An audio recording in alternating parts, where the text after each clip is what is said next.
Though it's gone a bit under the radar, Kyler Murray is absolutely popping off, and this is evidenced by the fact that he is 10th in expected points added and 5th in success rate, which are two of the better stats in the NFL, and if you're unfamiliar with them, I have a video that breaks it down. With that said, those aren't even his absolute best metrics, as he's 3rd in quarterback rating, which is a great stat in its own right.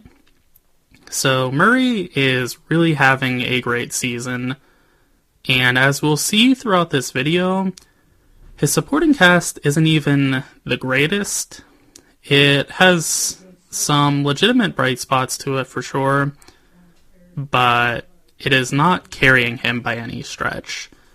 So his success is basically all his own doing, and that's really impressive to see because there's a lot of quarterbacks that are doing well this year, and they're not necessarily pulling the full load. Jared Goff being one of those examples where, yes, Goff is playing well on his own, but he also has a fantastic offensive line and some of the best weapons in the entire league. So it's really impressive what Murray is doing, and it definitely deserves more of a notice than he currently gets. With that said, shifting to his supporting cast, his offensive line is 12th in pass blocking when combining PFF's pass blocking team grade with ESPN's pass blocking win rate. So the offensive line, in pass protection at least, is doing really well. It is right off that cutoff point of being elite. I would say anything top 10 is elite, so they're right there. But it's not something that is, again, pulling the weight for Kyler. Part of the success that the offensive line is having is because defensive lines can't conventionally rush Kyler. He is so elusive and so fast that teams have to worry about him escaping the pocket, so they have to contain rush, which is a much less effective way of getting to the passer than would be just rushing conventionally. So Kyler helps his offensive line, I would say, more than the offensive line helps him, but even still, the offensive line is doing well. Paris Johnson is, I would say, the lead guy for them. He was drafted very highly and has produced very good dividends for them. He is an athletic freak, and he is showing that off. The rest of the line, though, there's not really easy to pick on players, which helps a lot.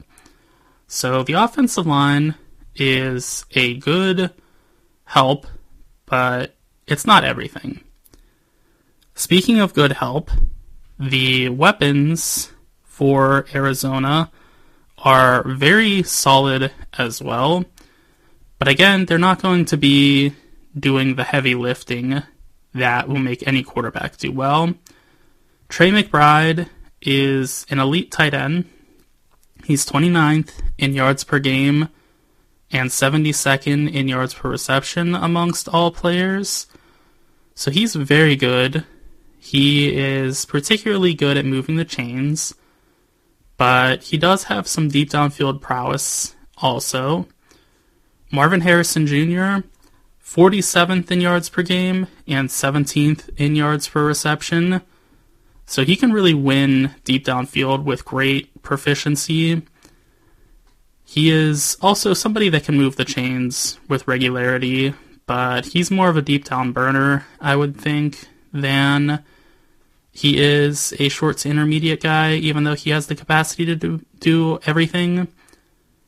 Michael Wilson, their third receiver, he is a fringe third option. He's 104th in yards per game and 97th in yards per reception. So he's competent in both regards, but not elite in either capacity. Speaking of not being elite, Greg Dortch is definitely not.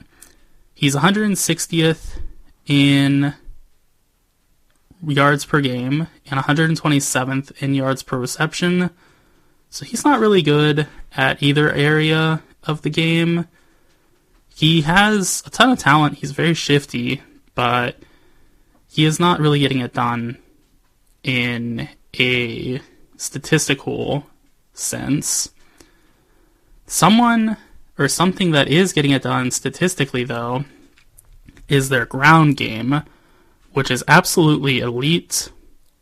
They are 9th in rushing expected points added and 8th in rushing success rate, which is really good stuff.